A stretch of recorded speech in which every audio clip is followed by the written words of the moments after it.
درود بیننده‌های عزیز، به امید آبادی روزگار و دسترخوان پرناز شما برنامه دسترخوان است منظور شما.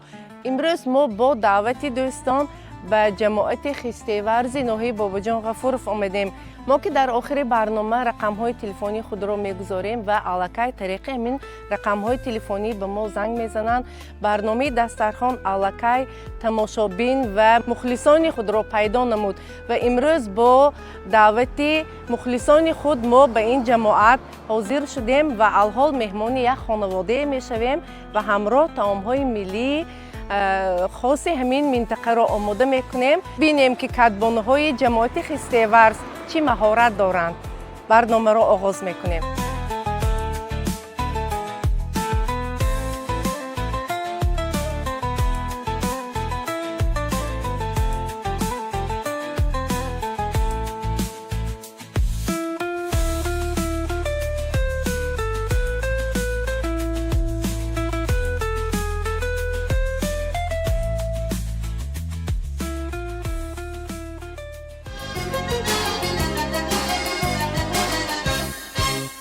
بیننده‌های عزیز، ما در مهمانی کدبانه‌های محله حوزک پایانی جماعت خسته ورز هستیم و همراه من بانوان همین محله هستند و امروز همراه ما یک چند نوع طعام‌های ملی را آماده میکنیم و الحال با آنها هم صحبت میشیم و کار را آغاز میکنیم. سلام علیکم معلم جان، خوش آمدید.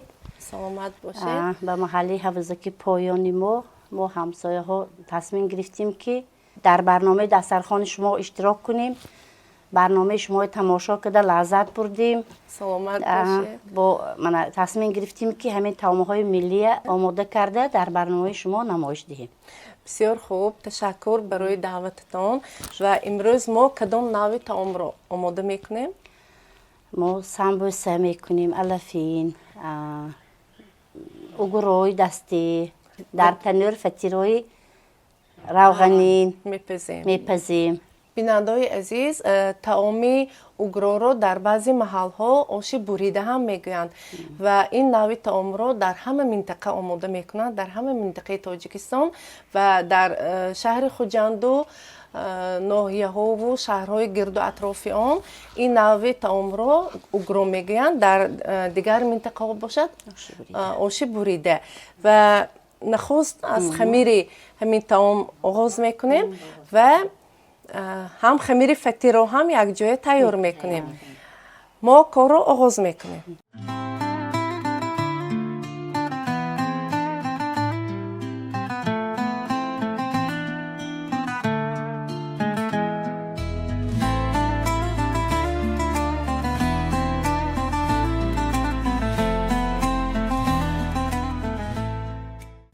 بینندگان عزیز، ما میدانیم که ملت تاجیک بسیار ملت مهمان نواز است و کدبانه‌های ماهر دارد و اکثریت طعام‌هایی که آماده میکنیم از آرد آماده میشوند و امروز که گفتیم طعام اوگرو یعنی آش بریده آماده میکنیم و هم فطیر، یک نوع فطیر و حالا باشد اول ما خمیری اوگرو را آماده میکنیم بعد فطیر را. برای اوگرو خمیر اوگرو به ما چی لازم است؟ یک دانه تخم و این بعد کمکک نمکوب رو پیشتر تیار کرده مونده آماده میکنیم. کمتر میریزی. این رو حل کرده آرد می اندازیم. بیایید من به شما کمک کنم. آرد رو ما پیشتر پیشکی از ایلا گذراندیم. چقدر؟ نه اندازه چی؟ و خمیر اوگرو روغن همراه نمیکنیم؟ نه تخم فقط یک تخم آرد نمکوب.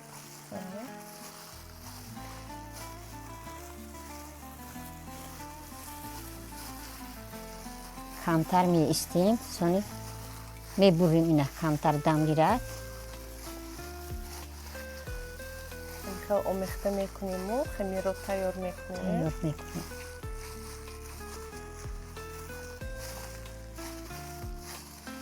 ما همین طعام اوگرو رو تست آماده میکنیم. خمیر اگرو تیار شد، اینه دو تقسیم کرده تیار میکنیم.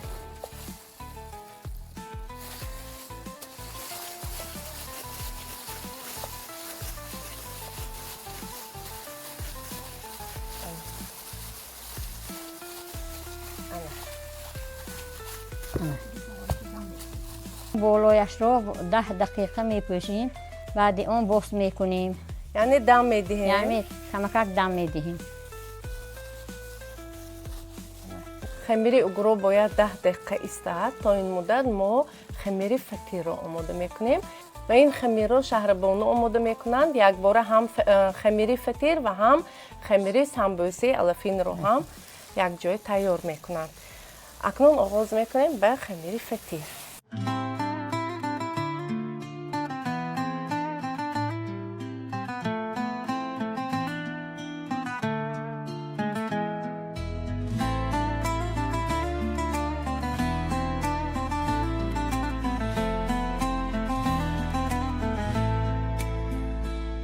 дар ҷамоати хистеварз модарон навъи калфатирро омода мекунанд ки ин намуди фатир танҳо бо ҳамин номи аҷоиб дар ҳамин минтақа омода мешавад. шояд дар дигар маҳалҳо ҳамчунин фатирро бо дигар ном омода кунанд ва таркиби он аз равғани бисёру намаку бо орд иборат асту халос. сеҳри лаззати фатир дар бисёр мӯш задану серавғани он мебошад. ногуфта намонем ки ин фатир бехами туруш омода мешавад.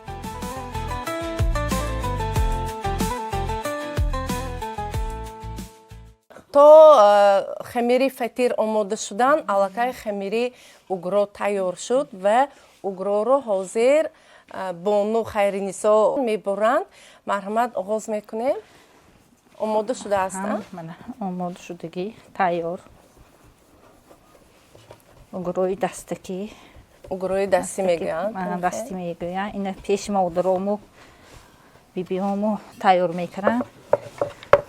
шумо аз ҳамонҳо омӯхтагӣ? омӯхтагӣ мана келиновиам ёд доду ки ҳамошо мана геваи ман аллакай мекунанд. ҳамошо мекунанд келинов. ман дар ёд дорам ки аз кӯдак будам, хурдакак будам, медонистам ки рӯзони навро дар хона дар ҳавлиҳо ҳамин хел угро мебурониданд. имрӯз ҳамин анъанаҳо ҳаст дар ҳамин ҷамоати хистеварз? бо дасту по бурдани кун келинои чаққона бо ҳамин угро бурдан мефаҳманд. чобукиша чолокию чобукӣ. ин бо тухм тайёр шуда ки маҳим мекунем ки об нашавад. ба ҳамин хамири угро тухм ҳамроҳ кунем, кушоданаш ҳам осон мешавад. ба дег дарод об намешавад. об намешавад. яхел мешавад. ҳолаташ дигар намешавад. бинандаҳои азиз, ман то ҳол хамири фатирро мушт карда истоданд ва сифати фатир аз ҳамин бисёр мушт задан, тавре ки гуфтан маълум мешавад. ҳар қадаре ки мо бисёр мушт занем, ҳамон қадар хамир бомазза ҳам мешавад ва ҳам ҳамвор, як ранг, як хела мешавад хамир. барои ин албатта чолокӣ дар кор, бозвонӣ пурқувват дар кор. модарон нобаста аз он ки латиф ҳастанд, нозук ҳастанд, вале дасту бозвонӣ боқувват доранд, пурқувват доранд. бисёр омода мекунед ҳамин таоми угроро? нағз мебинем модарамо будан дӯст медоштам, мӯл кара медодим ва ё лагандро тупа кара мебурдим мекунем. хамири ҳамон таоми тупа ҳам ҳамин хел? ҳамин хел.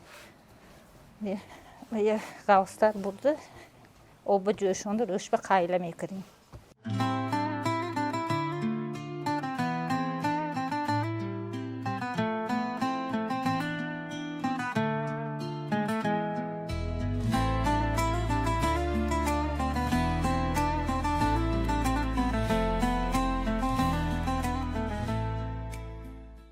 من خمیر فطیر آماده شد. کمکک بالایش را پوشیده دم میدهیم. شروع کردم مهین کره باز کنیم، ارد میزنیم برای نچسبیدنش، برای خوب صفت برآمدنش. خیلی سیر ارد میکنیم. سیر ارد میکنیم. من این خیلی پیچلک کرده میکشویی؟ میکشویی.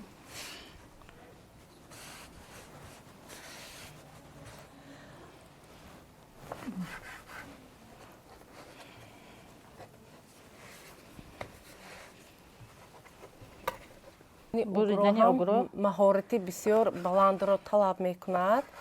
نه هر یک کدبانو چنین بریده میتواند. یعنی برای این هنر در کار است میگویند. مهارتی بلند لازم است. به یک اندازه یک خیله انمین طور با کارد میبرند.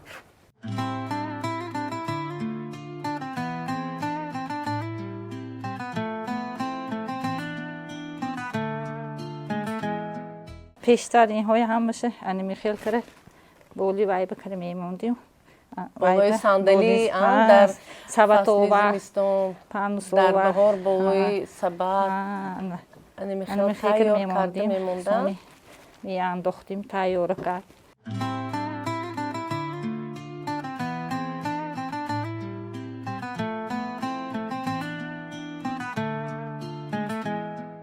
ما ارد کردیم که به هم دیگر نچسبد.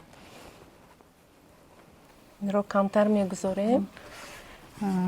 بعد و دیگه جوشیده میانزیم. موجوده خان من خمیر فطیر ما تیار شد. رنگش زب زرد. رنگش زب زردی خوش رو روغنین بودم روغنین بودنش.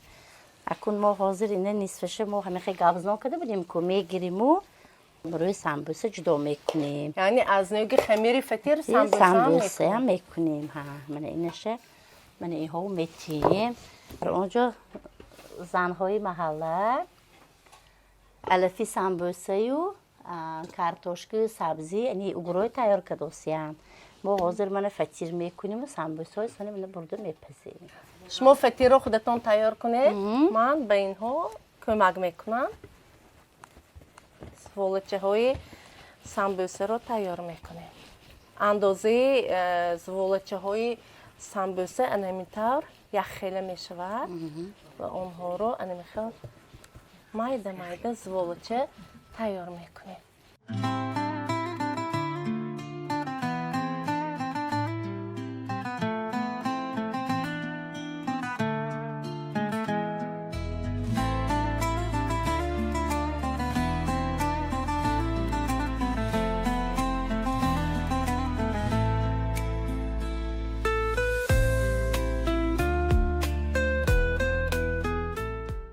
موجوده خان میدانیم ما زنهای محله با رهبری رئیسی محله ما برای بچه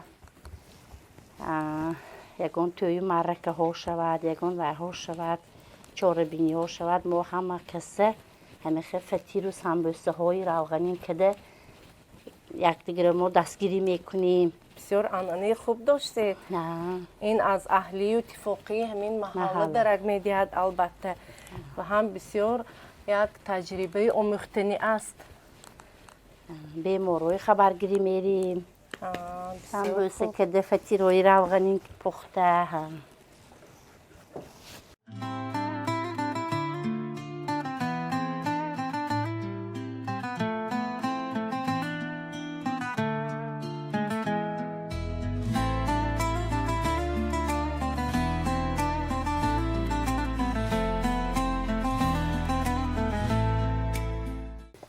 موجوده خان من فطیرهای مویا من تیار شده من خیلی تو نوکر دستامو کدی راست میکنیم تیار کده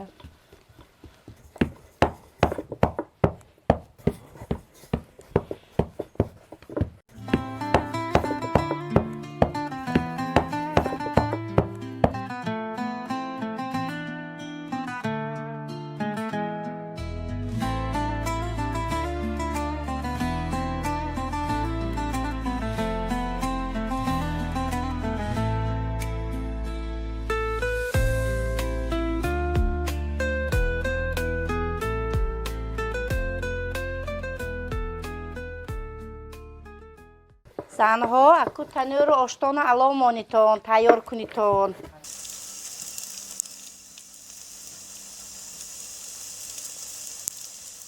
برای خوش‌طعم و با لذت برآمدن سمبوسه ما به علف равған,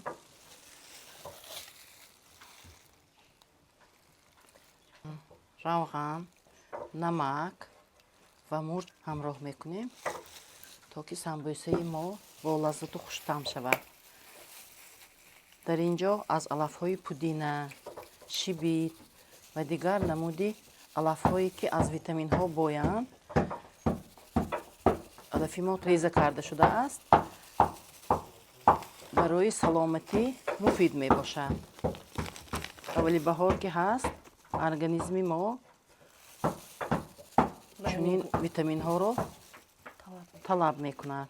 омехта мекунем ки то ки нағз омехта шуда, бо пиёз якҷоя шуда, маззаи он хуштамтар шавад.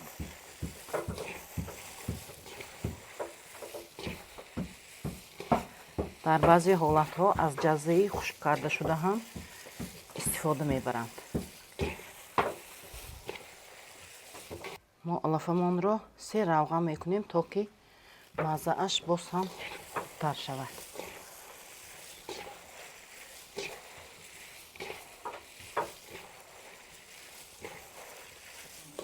кани занҳо, зуволаҳо тайёр шудме, ана алафи мо тайёр шуд.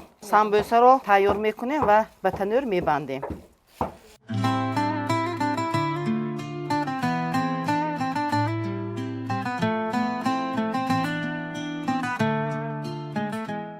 кани занҳо танӯр тасфид. аввал фатирро мепазем, баъди он сони самбӯсаро мебандем. Мавҷудахон, сабата биёред.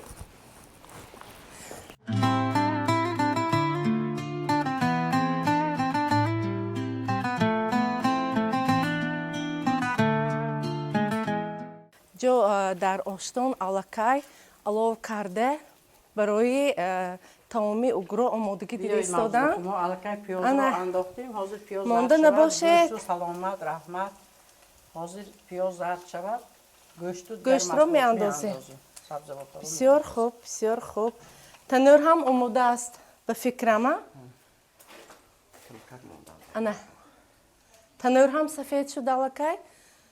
ман занҳоро гӯям набошад, чиро биёранд, фатиро биёранд.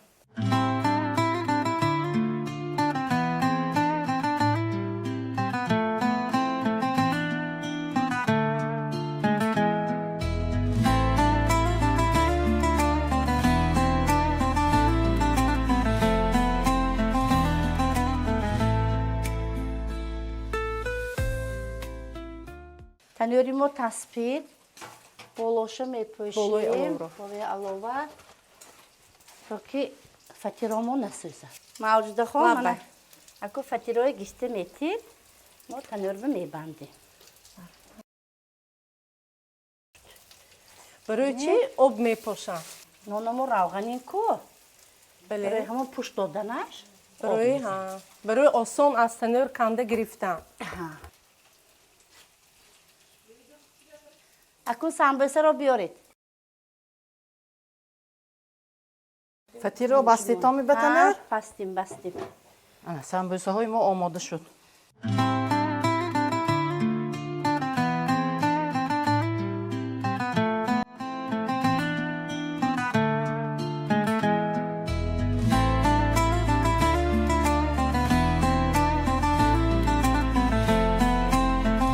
маҳсулотҳо зирибида омода шуд. акнун об меандозем.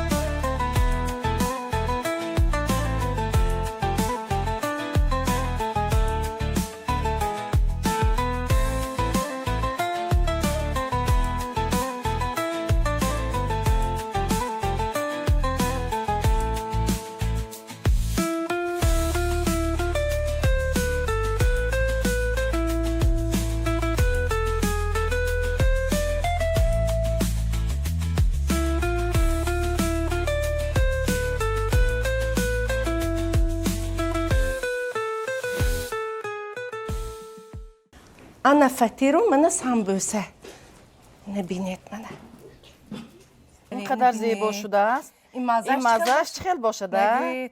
این رو مونیم اکنون اگرو هم آماده کنه. بله اگرو رو ها. هم.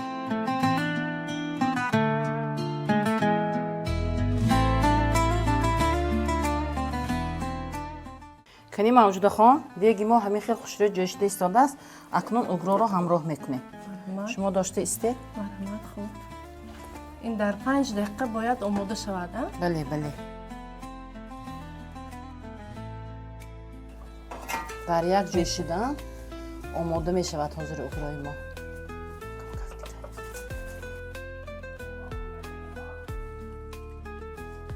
اگرو هم تیار شد. کاسه ها رو آماده کردید اکنون به کاسه ها میکشیم پیشنهاد می نماییم.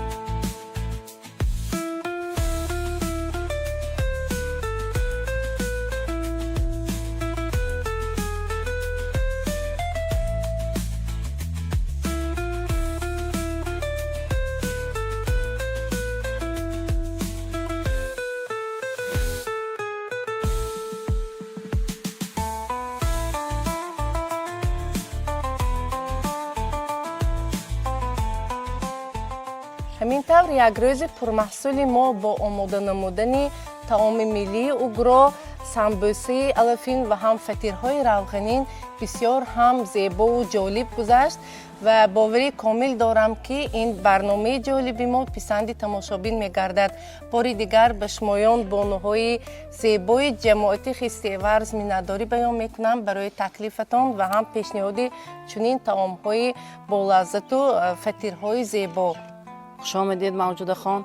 من نیز باوری دارم که این برنامه ما خیلی جالب و به تماشابینان خیلی مقبول میگردد. بینندگان عزیز اگر خواهید که طعام‌های ملی خاص منطقه شما نیز همین طور معرفی گردند به رقم‌هایی که عینی حال در آینه نیلگونی خود می‌بینید به ما زنگ زنید و ما البته برنامه آماده می‌کنیم. مرحمت به دسترخوان تلویزیون سوخت و با یک عکس خاطروی برنامه را جمع بست می‌کنیم.